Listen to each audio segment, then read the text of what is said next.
Fala galera, aqui é o Pedro. Conforme a gente foi conversando, a gente vai dividir um pouco mais os conteúdos aqui no canal.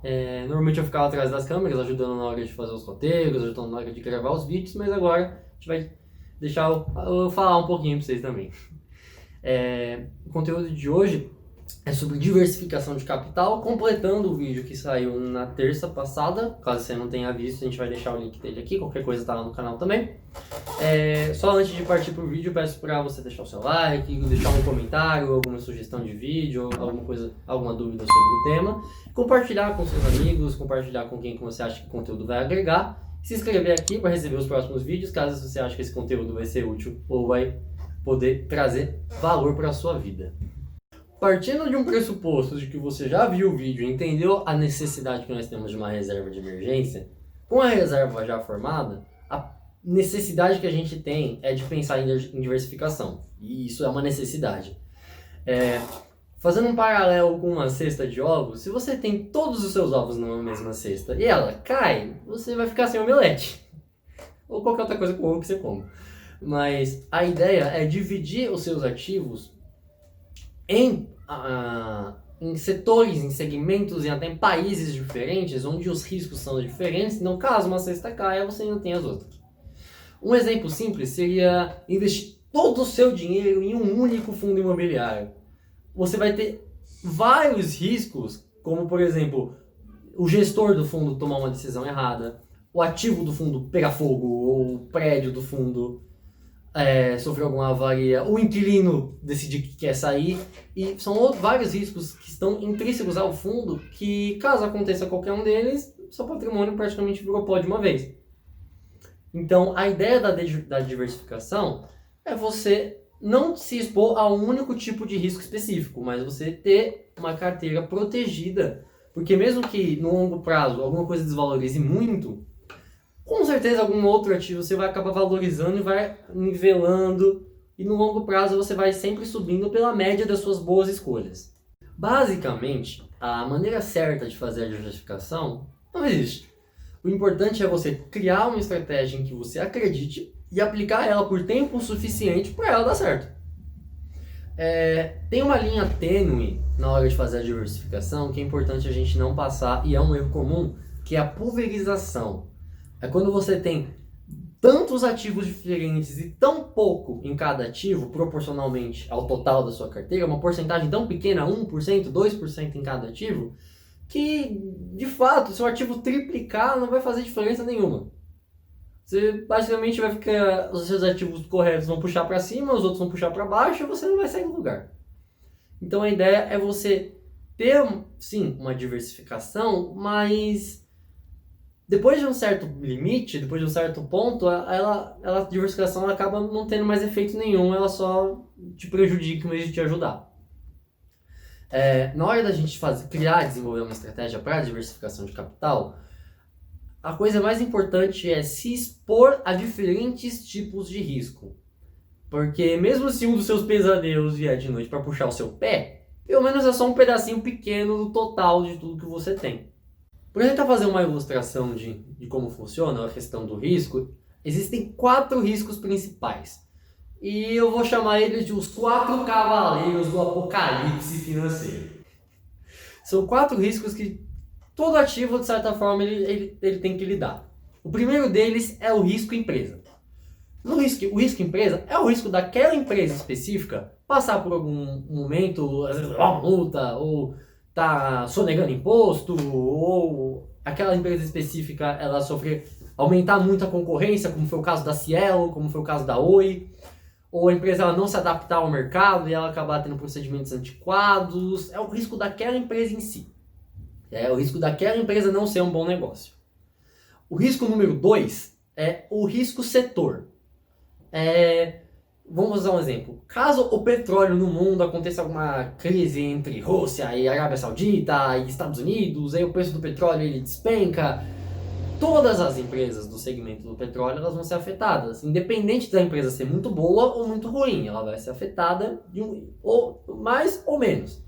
Mas aí todo o setor petrolífero de um determinado país, do mundo, ele é afetado. Então esse é um risco dos próprios setores em si.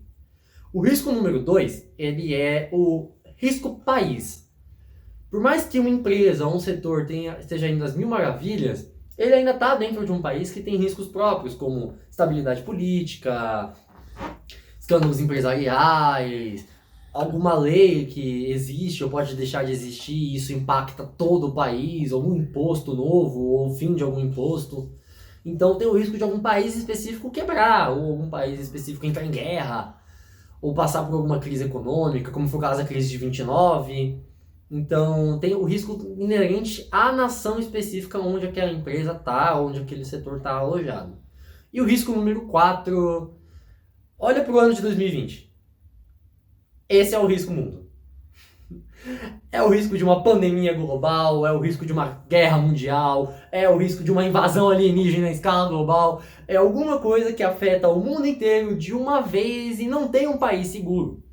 Tem alguns setores que se beneficiam na crise, mas é a mesma coisa que atirar no escuro e acertar, sabe? Então, o risco mundo não tem pra onde correr. Todo mundo tá lascado. Esses 4 riscos são riscos que podem afetar uma empresa na hora de você escolher um ativo, seja um fundo imobiliário, uma empresa, qualquer coisa. Ela, querendo ou não, ela é afetada por esses 4 riscos principais.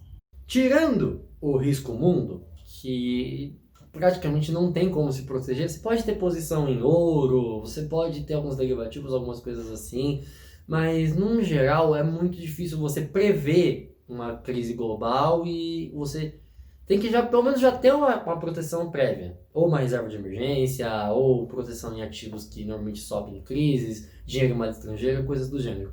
Mas todos os outros 3 riscos você consegue antecipar eles de certa forma. Você pode escolher empresas com bons fundamentos, uma análise fria e calculista do que a empresa vem fazendo, da projeção da empresa para os próximos anos, e escolher boas empresas, saindo assim do risco empresarial. Você pode ter capital investido em setores diferentes, sem correlação, tipo telecomunicações e produção de papel. São setores que não tem nada a ver, se é um setor deixar de existir, isso não vai afetar o outro. Tá, telecomunicações talvez afete, mas não esse é o ponto. Então, você também pode, e o principal eu acho é ter ativo em moedas diferentes, né, em países diferentes, porque isso vai mudar as empresas, vai mudar os setores, vai mudar a moeda. No caso da situação que a gente viveu em 2020 também, o dólar, frente a todas as outras moedas do planeta, se valorizou. Então, quem tinha ativos em dólar, ele teve uma certa sobrevivência melhor, porque o dólar subiu e segurou um pouco as pontas para ele, para a pessoa, para o investidor brasileiro que tinha uma parte do dinheiro investido em reais. Um exemplo que eu quero usar é o exemplo de como eu mesmo faço a gestão do patrimônio que está sobre a minha autoridade. Eu faço a diversificação do capital, metade dele no Brasil, 20% dele na reserva de emergência, você pode ver mais da reserva de emergência na parte 1, e 30% em moeda estrangeira forte, no caso, investido em ações nos Estados Unidos. Tá? É uma divisão que para mim faz sentido, é uma divisão que para mim vem sobrevivendo, vem se provando até mesmo nesse ano. Dos setores que eu tenho investido, eu tenho parte no setor de manufatura de ferro, uma empresa, acho que uma das maiores do mundo na produção de derivados do ferro, em aço, coisas do gênero. Uma holding, que é a Itaúsa, uma empresa no ramo alimentício, que é a Camil, uma empresa no ramo do varejo, que é a Hering, que é roupa, acho que todo mundo deve conhecer a Hering. Só no ramo da manufatura é a Tupi, que recentemente ela comprou a segunda maior do mundo, ela já era a maior, então, interessante. Tem posição em alguns fundos imobiliários que fazem um pouco mais da metade do dinheiro que eu tenho no Brasil. Mais da metade está em fundos por causa da estabilidade que eles passam, eles variam bem menos do que ações e eles dão rendimentos recorrentes quase todo mês, a maioria deles. Eles são obrigados por lei a cada 6 meses repassar 95% do lucro. Então, para mim, na minha visão de estratégia, é um investimento que me dá também uma certa segurança. E nos Estados Unidos tem o Google, Tesla, Berkshire Hathaway e um ETF, né, um ETF no bom português, que pega investimento das maiores empresas do planeta Terra, que acho que a sigla dele é URTH, fora 2 REITs, que são os fundos imobiliários nos Estados Unidos. Isso vai totalizar 30% do total que eu tenho. Tá? Então tem empresa de tecnologia, tem empresa de produção de carro, que na verdade o case da Tesla é um case interessante para o longo prazo, para o futuro, porque ele se propõe a ser um case para o futuro. Tem a Berkshire, que é uma holding americana, faz o mesmo papel da Itaúsa, só que muito melhor. E tem alguns REITs que investem em shoppings, escritórios, lazer, né, em pistas de boliche, campos de golfe, coisas assim nos Estados Unidos. Então, se você pegar, eu tenho diversificação em 2 países e em muitos setores diferentes. Porque mesmo no caso de, não sei, o brasileiro decidiu que ele nunca mais quer comer arroz. Eu ainda tenho investimentos em outras áreas, então eu me mantenho no longo prazo. Reforçando, isso funciona pra mim, porque eu acredito nisso. E caso eu erre, é um erro que eu tô levando pra mim, porque é uma estratégia que eu entendo, que eu aceitei. Se você seguir uma estratégia como a minha, ou como de qualquer outro que venha se propor a falar abertamente sobre isso e der errado, a culpa é sua. Eu não tô dizendo que a minha estratégia tá certa, pode ser que daqui 10 anos a estratégia tenha mudado totalmente, eu perceba que eu tava fazendo um monte de cagada. Então, estude. Diversificação de capital, ela é importante. Nunca deixe todo o seu capital parado numa coisa só, mas estude antes de investir em qualquer coisa. Eu acho que eu faria uma série de pelo menos 10 vídeos só para explicar o que eu estudei de cada uma dessas empresas antes de decidir que seria um acionista delas. Então, é trabalhoso? É trabalhoso. Existem fundos de investimento que as pessoas são literalmente pagas para fazer isso por você? Existem. Existem assessores de investimento? Existem. Se na sua realidade você não vê tempo hábil para poder estudar isso na maneira que você se sinta confortável, delegue para outra pessoa. Compensa você pagar uma taxa de administração de 1, 2%, em vez de você perder 10, 20% do seu capital numa decisão que você não teve o tempo necessário para tomar. Então, tenha a humildade de reconhecer até onde você consegue ir e, se necessário for, delegue para uma pessoa capaz. É uma coisa que eu pensei muito em fazer, mas eu me propus a estudar, ralar, dar o sangue para me poder ter essa liberdade. Então, é o que eu posso falar para vocês de uma experiência própria que eu vivo. O que eu vivi é o que eu vivo para mim. Se faz algum sentido para você, ótimo, e se não faz, o mundo dá dessas.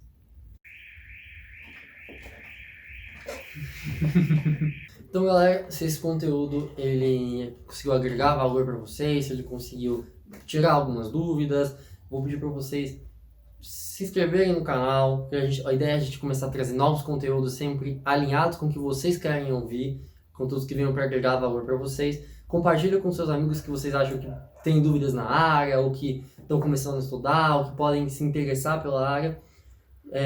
Deixa o seu like para o YouTube entender que o conteúdo é interessante, que é um conteúdo legal, que é um conteúdo que agrega valor para a comunidade, né? E é isso. Um forte abraço para todos vocês e até a próxima.